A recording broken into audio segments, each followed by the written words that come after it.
Hello, and thank you for tuning in to this episode of News Analysis, where we try to connect the dots connecting. Now, many of you might have heard it's Olympic time. This happens every 4 years. And while it doesn't have much to do with the real Olympic spirit, back in the day, that meant that during the time of Olympics, no one in the whole Greek kingdom was allowed to conduct any warfare during the time of Olympics. Now, this has nothing to do with that. I just wanted to put it out there.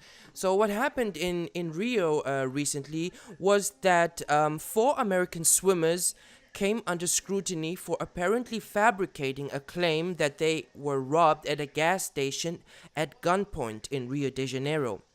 This was after one of the suspects or one of the swimmers' mothers around 4 a.m. on Sunday. This was August 14. Lochte's mother told the media outlets that the four athletes were robbed at gunpoint by men posing as police officers on their way back from partying at a club at Club France in Brazil. And this is according to a quote from QZ.com. Now, the state of things as of most recently is that Ryan Lochte apologized for his behavior in Brazil at the Brazil robbery scandal. So all of these four swimmers took back their claims. But what's really interesting about this is that they had to publicly apologize and denounce their statements. And what's interesting is that the statement given by Gunnar Bentz, one of the swimmers, that was given along with his apology reads, "While offering a sincere apology, Gunnar Bentz, a student at the University of Georgia, maintains that he was never a suspect in the case and never made a false statement to anyone at any time in the incident, and also involving teammates and medalist Ryan Lochte," according to a quote from NBC News. Now, basically what this says is that the guy did apologize, but in other words, he's kind of saying that he apologized for his claim, meaning that the claim was false, but then again in the same breath he says he never made any false claims. Now, this is not the first contradiction in this whole case. Because interestingly, when the mother told the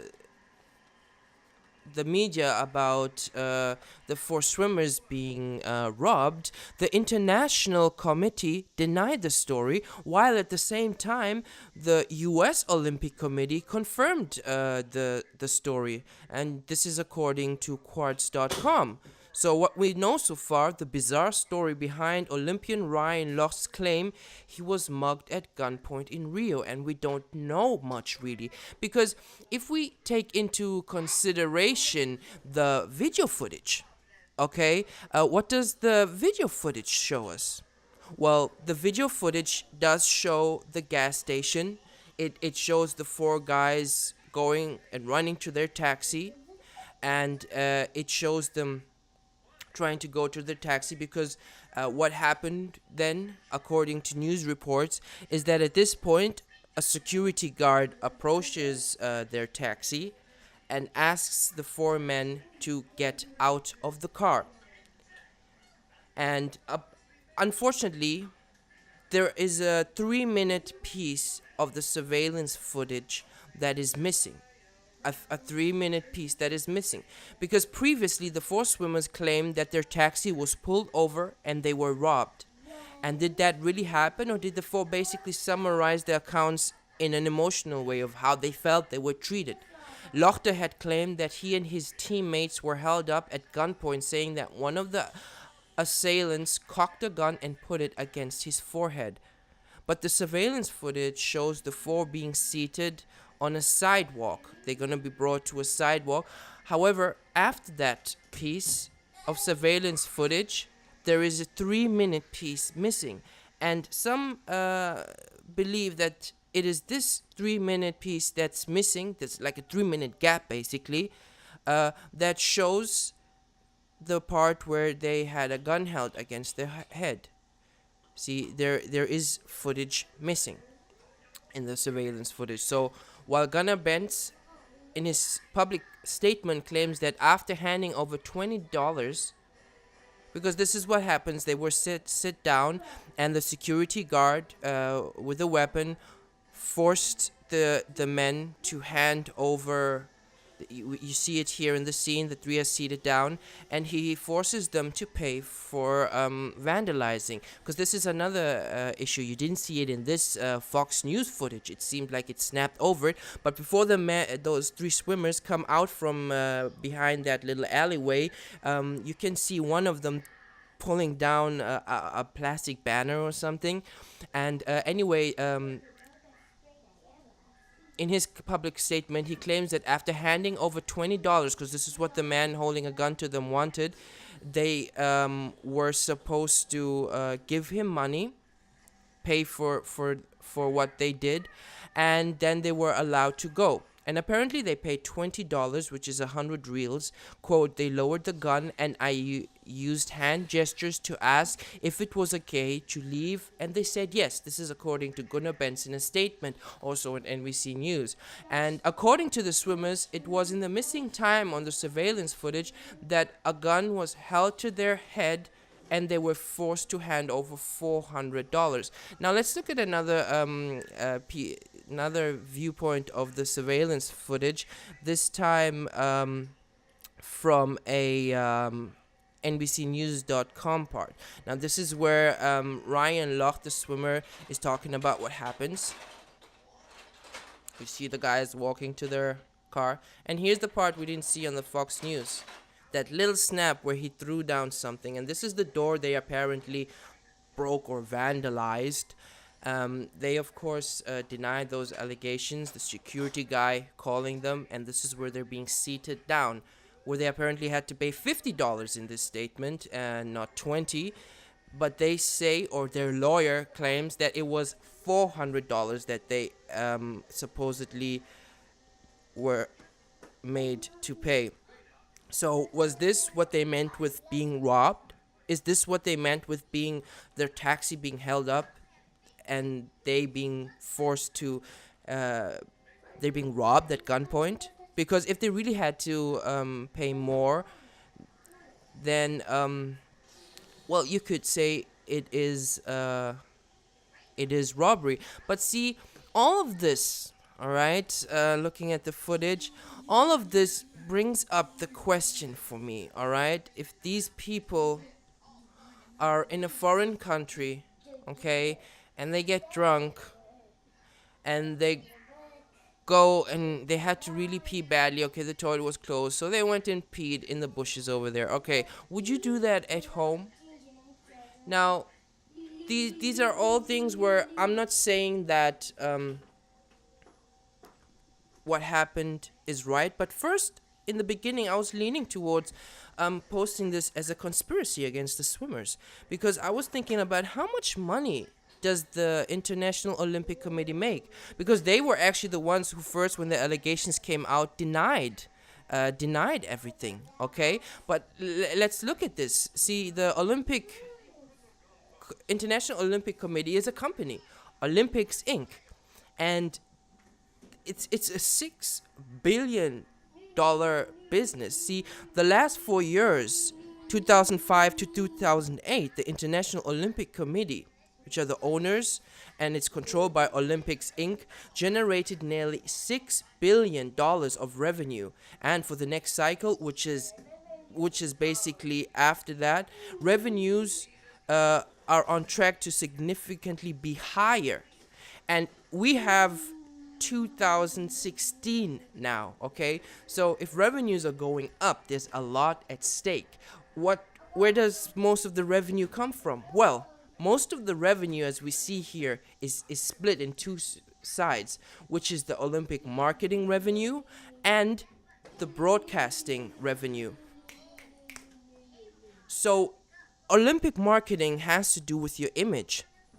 So you don't want that image tarnished, because marketing has to do with brand loyalty. And if people don't like your brand, you're going to lose that brand loyalty. You're going to lose out on all the revenue coming from possible marketing. Okay, so I'm not saying anything here, but I'm throwing it up. And something else, there's just so much contradiction in this whole case, okay?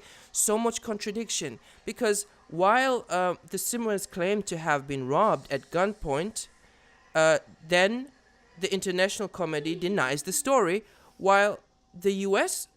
Olympic Committee confirms it. So the International Olympic Committee and the U.S. Olympic Committee aren't on the same boat. The head and the feet aren't on the same page. That is a contradiction. So, and in the end, it turns out that it did happen. So this actually nullified the claim of the International Olympic Committee, claiming that it was false without even conducting an investigation.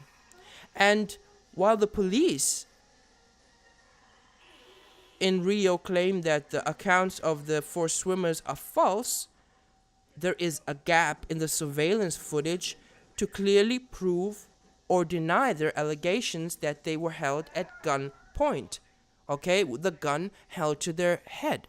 Now, the Olympic Ryan Lochte, as soon as he came back, took a stance in the NBC News exclusive and told them, in his words, what he, you'd say, what he remembers actually happened in Rio. And he details the incident and says the robber pressed a gun to his forehead. So, and in an interview, he said, "We got pulled over in the taxi, and these guys came out with a badge, a police badge. No lights, no nothing, just a police badge, and they pulled us over." And Lochte said they pulled out their guns. They told the other swimmers to get down on the ground. They got down on the ground. I refused. I was like, we didn't do anything wrong, so I'm not getting down on the ground. And then the guy pulled out his gun. He cocked it, but it held it to my forehead, and he said, "Get down." And I put my hands up. I was like, whatever. He took our money, he took my wallet, he left my cell phone, he left my credentials. Okay, this is what he said, okay? So, is this true? Is this false? This is a very, very, very, very, very sensitive issue. See, because according to 4 members of the U.S. Olympic swimming team, they left the friend's house early Sunday morning in a taxi headed for the Olympic Village. And while the International Olympic Committee denied this, their taxi was stopped by individuals posing as armed police officers, apparently, who demanded the athletes' money. So if this is not true, it took them 3 hours to get back to the Olympic Village from the from the disco or the club they went to. 3 hours from the club to the Olympic Village. What happened in those 3 hours? See, there is a bunch of stuff in this whole story that's just throwing up contradictions. So either the contradiction is on the side of the swimmers, or on the side of the International Committee, or on the side of the police and the security guards at the gas station. Or it might just be that everybody is somehow not being very honest. And this so shows the mentality that we have these days. We just do things and we don't think about other people. We don't think about whether it's right to do it, whether it's honest to say what we say, and what consequences it might have for others if we say it this way. And this actually should not be something where we are upset at swimmers, upset at a country, or say that, ooh, criminality, this and that, because all of those stereotypes might be coming up in people's heads, and they might say, oh, you know what, Brazil, the home of the Sevillas, that it's it had to be that way over there. No, that's not why things like this are happening. Everybody can change, but these things happen to show us, to give us a mirror. to let us reflect on who we are and who we want to be. Who do you want to be? Do you want to be the people who have to lie every day to protect your interests and lie even more to protect your lies? Or do you want to be one of those people who might suffer sometimes under the scrutiny of those who can bear honesty and truthfulness, but at least at the end of the day, you can sleep comfortably in bed because you know you did everything possible to be a good person, to be a truthful person, to be benevolent towards other people, and to tolerate their wrongdoings. Tolerate means forbear the consequences of their wrongdoings. Because if you keep on hitting back, you are part of the cycle of violence and of criminality. So, everybody, let's look at this for what it is. This is not about 3 people who were robbed, and it's not about a big Olympic committee who's trying to hide stuff to not to lose out on public money because of hurt public interest. And it might also not be about police not telling the truth. This is about humanity and our state of moral spirituality, and it's about us and where we are right now. And it's given us the chance to look at who we are and maybe contemplate about where we want to go. And that's all for today.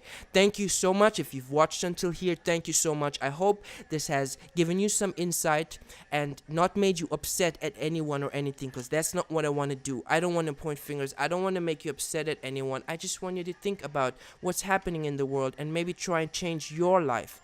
Use it to change your life. Thank you for watching. If you like this, please support me by signing up at the bottom. Give me some comments and subscribe to my channel. Thank you so much.